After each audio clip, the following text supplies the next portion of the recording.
বন্ধুরা, কেমন আছো সবাই? আজ আবারও তোমাদের সামনে নতুন রূপে হাজির হলাম।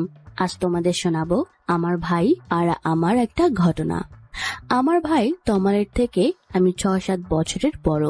বয়সের পার্থক্য থাকলেও আমাদের দুজনের মধ্যে খুবই মিল। আমার বিয়ের আগে আমরা দুজনে দুজনের পিছনে লেগেই থাকতাম। কোনো একটা জিনিস নিয়ে ঝগড়া করতাম, আবার সাথে সাথে মিলিয়েও যেতাম। বর্তমানে তমালের বয়স 24 বা 25 আর আমার প্রায় 30 বা 32 বছর হবে।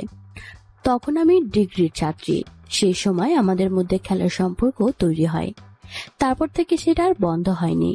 আসলে আমরা কেউ বন্ধ করার চেষ্টাও করিনি, কারণ আমরা দুজনেই লাগিয়ে খুবই আনন্দ আর মজা পাই। তাহলে গল্পটা আপনাদের বলি। তমালের উচ্চ মাধ্যমিক পরীক্ষার পরেই আমার বিয়ে হয় বিদেশি ঔষধ কোম্পানির এক প্রতিনিধির সাথে। তার কর্মস্থল দক্ষিণবঙ্গের একটা জেলা শহরে। আমার ডিগ্রি পরীক্ষার 3 মাস আগে আমার স্বামীকে উত্তর দিনাজপুরে প্রমোশন দিয়ে বদলি করা হয়। সেই কারণে তমালের তখন এখানে আসা হয় না। প্রথমে কিছুদিন আমার শাশুড়ি আমার সাথে থাকতে শুরু করলো। এরপরে সামার ভ্যাকেশনের সময় তমাল আমার কাছে চলে আসলো। সেই সময় তমালের বাতাস লেগেছে। ওর বিশেষ পরিবর্তন ও চাহিদা মাথা চাড়া দিচ্ছে। হঠাৎ করে কোনো কারণ ছাড়াই দাঁড়িয়ে যায়। একসময় আমি বুঝতে পারলাম, আমি যখন চেঞ্জ করি তখনও লুকিয়ে লুকিয়ে আমাকে দেখে আর অন্যরকম পুলক অনুভব করে। অন্যদিকে আমারও হুঁশ কম ছিল। আঁচল ঠিক থাকতো না, কখনো বা ওড়না গায়ে দিতাম না। একদিন আমি স্নান করছি আর তমাল রেডিওতে বিজ্ঞাপন তরঙ্গ শুনছে। এমন সময় আমি ওকে ডেকে বললাম, তমাল, আয়না থেকে আমার গেঞ্জিটা দে তো ভাই।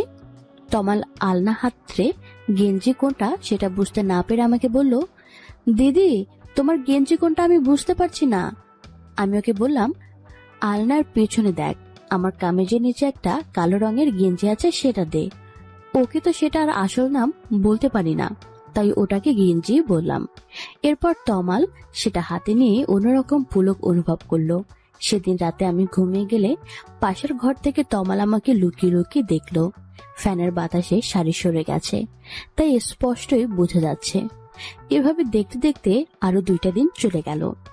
এরপরে এলো সেই মধুর রাত। খাওয়া দাওয়ার পরে রাতে শুয়ে তমাল রেডিও চালিয়ে গান শুনছিল। সেই সময় হঠাৎ শুরু হলো ঝড়, বৃষ্টি, সাথে মেঘের প্রচন্ড গর্জন, সাথে কারেন্টও চলে গেল। আমি মেঘের গর্জন ও অন্ধকারকে খুবই ভয় পাই। অন্যদিকে তমালেরও খুব ভয় করছিল, তাই আমি বালিশ নিয়ে সাথে সাথে তমালের কাছে চলে গেলাম।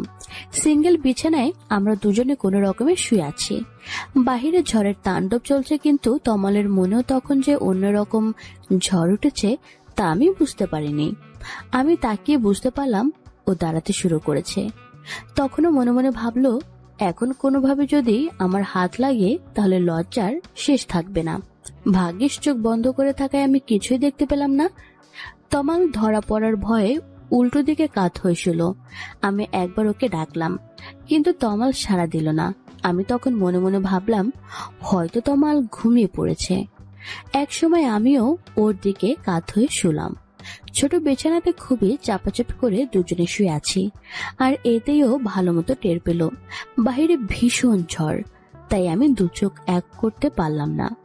মনের ভিতর নানান চিন্তা ভাবনা ঘুরপাক খেতে লাগলো। সেই সময় হঠাৎ করে আমার বর আমাকে ফোন দিল। বন্ধুরা, তোমাদের তো আমার বরের নামই বলা হয়নি। আমার বরের নাম সতীশ। খুব জেন্টলম্যান গোছের লোক। আমার সাথে খেলার সময় পারলে টাই প্যান্ট পরে নামে। আমি যদি ব্যথা পাই এই ভয়ে ভালো মতো ব্যাট চালাতেও ও ভয় পায়। অন্যদিকে সতীশ আমার থেকে 6-7 বছরের বড় হওয়ায় একটুতেই হাঁপিয়ে যায়। যাই হোক, সেসব কথা পরে হবে। সতীশ আমাকে বলল, চাপা, আকাশ তো বেজায় খারাপ, আমাদের এখানে খুব ঝড় হচ্ছে, তোমার ওখানে খবর কি? আমি বললাম, সতীশ, এখানেও খুব ঝড়। তুমি তো জানো ঝড় বৃষ্টিতে আমার খুব ভয় করে। ও আমাকে বলল, তমাল তো আছে, ভয়ের কিছু নেই, তুমি বরং তমালের সাথে থাকো। আমি আর মাত্র 2 দিন পরে চলে আসছি। অনেকদিন পর তোমার সাথে খেলা হয় না, খেলার জন্য মনটা জানে কেমন করছে। আমি সতীশের কথা শুনে নিজেকে আর সামলাতে পারলাম না। শুধু ওকে বললাম, কাজ শেষ হলে যত তাড়াতাড়ি সম্ভব চলে আসবে, আমিও আর থাকতে পারছি না। এই কথা বলেই আমি ফোন রাখলাম। বন্ধুরা, আমি আগেই বলেছি, আমার মনে হয়েছিল তমাল ঘুমিয়ে পড়েছে, কিন্তু আমার ধারণা ভুল ছিল। সেটা আমি পরে বুঝতে পেরেছি। আমি তমালের দিকে তাকিয়ে দেখলাম তাল গাছ এক পায়ে দাঁড়িয়ে আছে। দেখে আমি লোভ সামলাতে না পেরে হাত বাড়ালাম। মনে মনে ভাবলাম, তমাল তো আর বুঝতে পারবে না। হাতের ছোঁয়া পেতেই ও আর থাকতে না পেরে ঘুমের ভান করে আমাকে ধরে ফেললো। আমি তখন বুঝতে পারলাম তমাল ঘুমায়নি, ও আমার আর সতীশের সমস্ত কথা শুনতে পেয়েছে। আর এদিকে আমি যে কাণ্ড ঘটালাম, এসব কিছু ভাবতে আমি লজ্জায় লাল হয়ে উঠলাম। তাই আমি উঠে পড়লাম। তারপর বাথরুম থেকে এসে নিজের রুমে শুয়ে পড়লাম। ইতিমধ্যে ঝড় থেমে গিয়েছে, তবে মুষলধারে বৃষ্টি হচ্ছে। আমার এখন খুব লজ্জা লাগছে। ভাবছি সকালে তমালকে কি করে মুখ দেখাবো। এসব ভাবতে ভাবতে ঘুমিয়ে গেলাম। সকালে লজ্জা নিয়েই নাস্তা রেডি করলাম। তখন আমি গত রাতের সবকিছু ভুলে যেতে চেষ্টা করলাম। তাই নিজেকে সামনে নিয়ে তমালকে খাওয়ার জন্য ডাকলাম। অন্যদিকে তমালও লজ্জায় চোখ তুলে আমার মুখের দিকে তাকাতে পারছিল না। ওর মুখের দিকে দেখে আমার হাসি চলে এলো। তমাল মাথা নিচু করে আমাকে বলল, দিদি স্নান করব। আমি বললাম, ঠিক আছে, তাহলে তুই বাথরুমে যা, তারপর ফ্রেশ হয়ে এসে খাওয়া দাওয়া করে নে। আমার কথা শুনে ও মাথা নিচু করে বাথরুমে ঢুকলো। কিছুক্ষণ পর আমি বাথরুমের দরজায় নক করলাম। তমাল, দরজাটা একটু খুলতো ভাই। দরজা খুলতে আমি ভিতরে ঢুকে পড়লাম। তুই স্নান কর, আমি তোর বিছানার চাদরটা ধুয়ে দেই। চাদর ধুতে ধুতে আমি দেখে আমি আর লোভ সামলাতে পারলাম না। আমি যে মুহূর্তেই সবকিছু ভুলে গেলাম। মনে মনে ঠিক করলাম, আমি আর সতীশের অপেক্ষায় থাকতে পারবো না। যে করেই হোক তমালের সাথে আমাকে খেলতে হবে। যাই হোক, সকালে নাস্তা করার পর আমি তমালকে নিয়ে মার্কেটে চলে গেলাম। মার্কেটে গিয়ে আমি ওকে একটা সুন্দর দেখে জিন্স প্যান্ট ও একটা টি শার্ট কিনে দিলাম। আর এতেও খুব খুশি হয়ে আমাকে বলল, দিদি তুমি খুব ভালো, আমার খুব পছন্দ হয়েছে। আমি ওকে জিজ্ঞাসা করলাম, তুই খুশি হয়েছিস? তমাল আমাকে বলল, খুব খুশি হয়েছে দিদি। এবার আমি ওকে বললাম, তাহলে আমাকেও কিন্তু তোকে খুশি করতে হবে।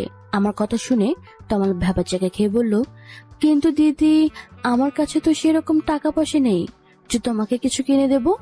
আমি মুচকে এসে বললাম, আমাকে কিছু কিনে দিতে হবে না, শুধু আমার একটা কথা রাখলেই হবে। তমাল আমাকে বলল, তুমি যা বলবে আমি তাই শুনবো, বলো কি কথা। আমি ওকে বললাম, এখন না ভাই, আমি তোকে পরে বলবো। এরপর আমরা দুপুরে খাওয়া দাওয়া করে বাড়ি ফিরে আসলাম আর মনে মনে রাতের জন্য অপেক্ষা করতে লাগলাম। আজ কিন্তু গত রাতের মতো কোনো ঝড় ঝঞ্ঝাট ছিল না। তারপরও আমি নিজের রুমে রেখে তমালের রুমে বালিশ নিয়ে চলে আসলাম। ও আমাকে দেখে খুব অবাক হলো। ও আমাকে জিজ্ঞেস করলো, দিদি আজ তো কোনো ঝড় নেই, তাও? আমি বললাম, বোকা ছেলে, তোকে না বললাম আমার একটা কথা রাখতে হবে? এখন আমি তোকে সেটাই বলবো।